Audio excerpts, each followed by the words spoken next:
Hello my sweet hearts, welcome back to Reshma Shad vlogs. അങ്ങനെ ഫുഡൊക്കെ കഴിഞ്ഞ് റൂമിൽ റെസ്റ്റ് എടുത്തപ്പോൾ പാറുലും വന്നു എന്ന് അറിഞ്ഞു. പാറുൽ നമ്മളുടെ ടീമിൻ്റെ HR ആണ്. ഞാനപ്പോൾ ഫസ്റ്റ് ടൈമാണ് പാറുലിനെ കാണുന്നത്. അവിടെ നിന്ന് നമ്മൾ പൂളിലൊക്കെ പോയി ടൈമൊക്കെ സ്പെൻഡ് ചെയ്തു. ഈവനിങ് നമ്മൾ ഡ്രസ്സൊക്കെ ചേഞ്ച് ചെയ്ത് നമ്മളുടെ പ്രൈവറ്റ് ബീച്ചിലോട്ട് പോയി.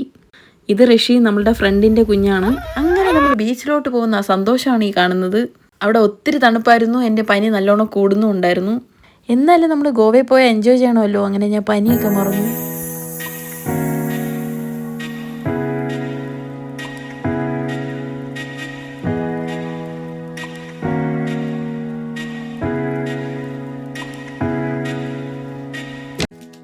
അങ്ങനെ നമ്മൾ നടന്ന് ബീച്ചിലോട്ടെത്തി.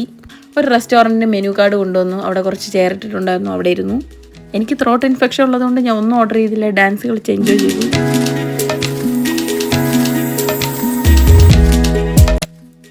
അപ്പോഴത്തേക്കൊരു ചേച്ചി ബീഡ്സും തലയിൽ കിട്ടുന്ന ത്രെഡൊക്കെ കൊണ്ട് അവിടെ വന്നിട്ടുണ്ടായി. അങ്ങനെ അവരെല്ലാവരും ത്രെഡ് ചെയ്തു കേട്ടോ. ഞാൻ ഓൾറെഡി വീട്ടിൽ നിന്ന് ത്രെഡൊക്കെ ചെയ്തിട്ടാണ് വന്നത്. അവർ ചെയ്യുന്ന അടിപൊളിയാണ്, ഭയങ്കര ഫാസ്റ്റായിട്ട് ത്രെഡൊക്കെ ഇടുന്നുണ്ടായി.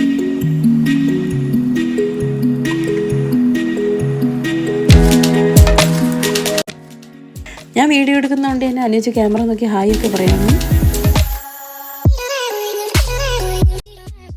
ഞാനിതുപോലെ 3 ത്രെഡ് വീട്ടിൽ നിന്ന് ഇട്ടിട്ട് വന്നു കേട്ടോ. പക്ഷേ വലിയ കാര്യമൊന്നുമില്ല. ഞാൻ പനിയാണ്ട് തന്നെ ഫുൾ ടൈം ക്യാപ്പും സ്റ്റോളൊക്കെ ഇട്ടിട്ടുണ്ടായിരുന്നു.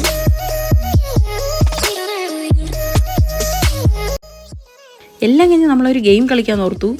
ബോട്ടിൽ ഇങ്ങനെ സ്പിൻ ചെയ്ത് വിടുമ്പോൾ ആർക്ക് നേരെ വരും അവർ പറയുന്ന ടാസ്ക് ചെയ്യണം. അങ്ങനെ അത് നേരെ എൻ്റെ ഫ്രണ്ടിലോട്ട് വന്നു. ഞാൻ ആ ടാസ്ക് ചെയ്തില്ല. നെക്സ്റ്റ് പാറുലിലോട്ട് വന്നു. ഡാൻസ് ചെയ്യാനായിരുന്നു. പാറുൽ ഡാൻസ് ചെയ്തു. നെക്സ്റ്റ് ഉത്സവിനാണ് ചാൻസ് കിട്ടിയത്. അവനും ഡാൻസ് ആയിരുന്നു, അവനതൊക്കെ ചെയ്തു. ഇനി എന്നോട് ഡാൻസ് ഒന്നും കളിക്കാൻ പറയില്ലേ എന്ന് പറയുകയാണ് പുള്ളി. അത് കഴിഞ്ഞ് നേരെ നമ്മളുടെ ഹോട്ടലിലോട്ട് ഫുഡ് കഴിക്കാൻ പോയി. ഒത്തിരി ഐറ്റംസ് ഉണ്ടായിരുന്നു. മിക്കതും എനിക്ക് എന്താണെന്ന് പോലും മനസ്സിലായില്ല. അതുകൊണ്ട് എനിക്കറിയാമെന്നുള്ളത് മാത്രം നോക്കി ഞാൻ സെലക്ട് ചെയ്ത് കുറച്ച് സാധനം എടുത്തു. ഫുഡൊക്കെ ഭയങ്കര ടേസ്റ്റി ആണോ എന്ന് ചോദിച്ചാൽ അല്ല, കുഴപ്പമില്ല, അഡ്ജസ്റ്റ് ചെയ്യാം.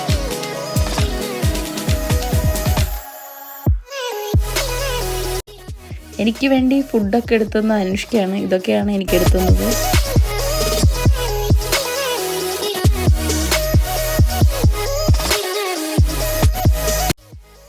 ഈ റെസ്റ്റോറൻറ്റ് നമ്മുടെ ഹോട്ടലിൻ്റെ ഉള്ളിലുള്ളതാണ്. ഫുഡൊക്കെ കഴിഞ്ഞ് നമ്മൾ പൂളിൻ്റെ അവിടെ വീണ്ടും പോയി കുറച്ച് നേരമൊക്കെ സ്പെൻഡ് ചെയ്ത് നമ്മളുടെ റൂമിൻ്റെ ആ ഭാഗത്തോട്ട് വീണ്ടും പോവുകയാണ്. റൂമിൻ്റെ അവിടം വരെ പോയിട്ട് നമ്മൾ ഷോപ്പിങ്ങിന് പോകാമെന്ന് പറഞ്ഞിട്ട് ഞാനും പ്രിയങ്കയും പാറുലും കൂടെ പുറത്തോട്ട് പോയി. 11 o'clock ആണെങ്കിലും ഷോപ്പൊക്കെ അവിടെ ഓപ്പൺ ആയിരുന്നു. അവിടെ നട്ട്സും ഡ്രൈ ഫ്രൂട്ട്സൊക്കെ കിട്ടുന്ന ഒരു ഷോപ്പ് ഉണ്ടായിരുന്നു. അവിടെ നിന്ന് കുറച്ച് സ്വീറ്റ്സൊക്കെ മേടിച്ചു. ഗോവ സ്പെഷ്യൽ സ്വീറ്റ്സൊക്കെ മേടിച്ചിട്ട് നേരെ നമ്മൾ കോഫി കുടിക്കാൻ പോയി. ഞാനിങ്ങനെ ചൂടുള്ള എന്തെങ്കിലും ഇങ്ങനെ ഇടയ്ക്കിടയ്ക്ക് കുടിക്കുന്നുണ്ടായിരുന്നു. അത്ര സീനായിരുന്നു. എൻ്റെ തൊണ്ടയ്ക്ക് ഒട്ടും തന്നെ സൗണ്ട് പുറത്ത് വരുന്നില്ലായിരുന്നു. അങ്ങനെ നമ്മൾ അവിടെ കുറച്ചൊക്കെ കറങ്ങി നടന്നിട്ട് നമ്മുടെ ഹോട്ടലിന് അങ്ങോട്ട് പോയി. പാരഡൈസ് വില്ലേജ് ആണ് കേട്ടോ നമ്മൾ എടുത്തിരുന്ന ഹോട്ടൽ. സമയം അപ്പോൾ 12:22 ആയിരുന്നു. നമ്മളോർത്ത് എല്ലാവരും ഉറങ്ങിയത്, പക്ഷേ ഉറങ്ങിയിട്ടില്ല. അനുജും ജഗ്ജീത്തും ഉത്സവമൊക്കെ അവിടെ ഇരിക്കുന്നുണ്ടായിരുന്നു. ഇരുന്ന് സംസാരിച്ചിട്ടിരിക്കുകയായിരുന്നു.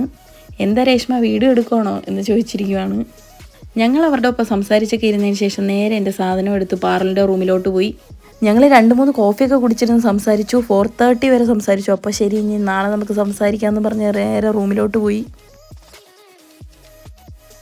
അപ്പോൾ അത്രയ്ക്കുള്ളൂ. നെക്സ്റ്റ് വീഡിയോ കാണാം. Bye bye, take care, love you all.